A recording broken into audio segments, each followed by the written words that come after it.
Hi everyone, welcome to Happy New Kids Learning. Today we will say a speech on Independence Day. India is celebrating its 75th Independence Day this year.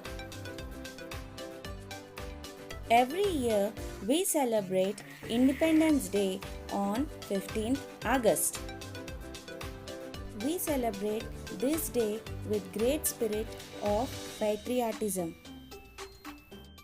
India got independence on 15th August 1947.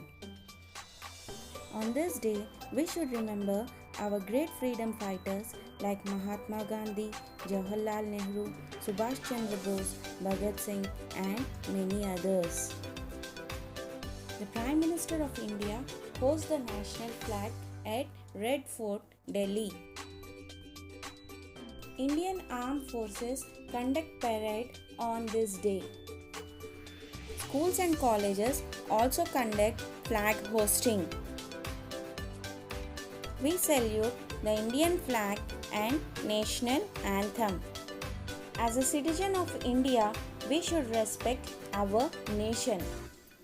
I wish you a happy Independence Day, kids. Hope you enjoyed with me. See you soon.